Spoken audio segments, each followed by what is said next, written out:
East Asia Forum, 13th of March 2024, China intensified its attack on the South China Sea. China has been coercing neighboring countries in the South China Sea to exert pressure on weaker and less developed nations.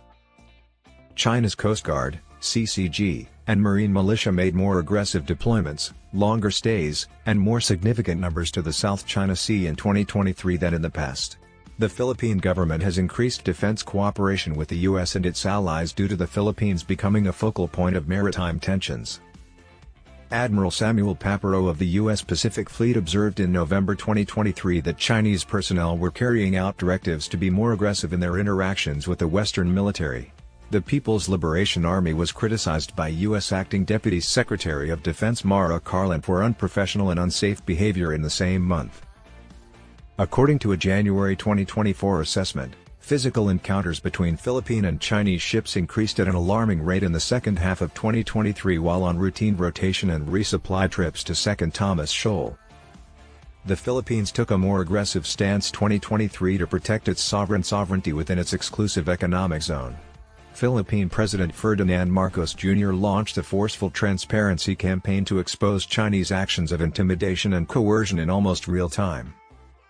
The Philippine Coast Guard, PCG, frequently stepped up patrols to safeguard and replenish Filipino fishermen.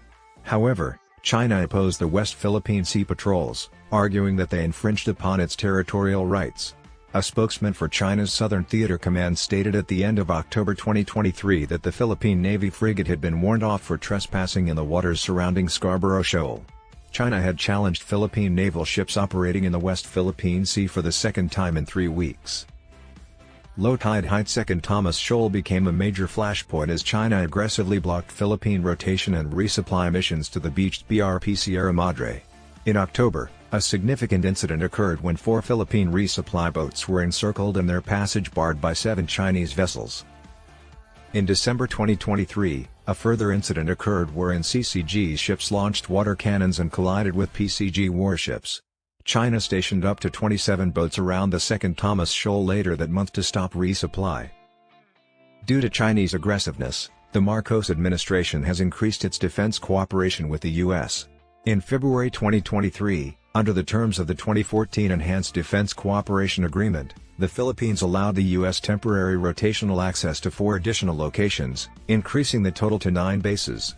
With over 17,600 participants, mainly from the United States, the 38th and largest edition of Exercise Balikatan was held in April 2023 by the Armed Forces of the Philippines. In September 2023, the United States and the Philippines went on their first joint bilateral sail in the South China Sea since 2016. The following month, the Philippines, the U.S., and 6 other nations participated in Exercise Sama-Sama's 7th and most significant iteration. The Philippines also made contact with Australia and other states in the region.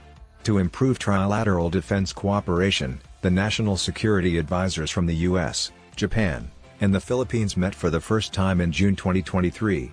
The PCG conducted its first trilateral exercises in the South China Sea with U.S. and Japanese counterparts that same month. 120 U.S. Marines took part in the first Tolone drill, a bilateral amphibious drill in the South China Sea, carried out in August 2023 by Australia and the Philippines. During the September visit of Australian Prime Minister Anthony Albanese, Australia and the Philippines upgraded their bilateral relations to a strategic partnership.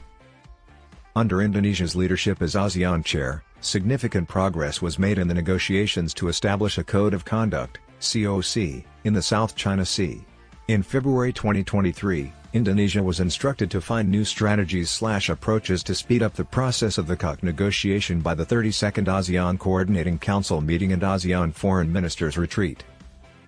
The 38th ASEAN-China Joint Working Group on Implementing the Declaration on the Conduct of Parties in the South China Sea, DOC, was held in Jakarta the following month, thanks to Indonesia's initiative. Following a 2-year break, the 20th ASEAN-China Senior Officials Meeting on the DOC convened in Vietnam in May.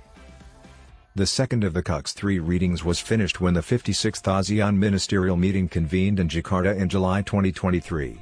At the same time, the ASEAN-China Post-Ministerial Conference adopted guidelines to expedite discussions on a COC in the South China Sea.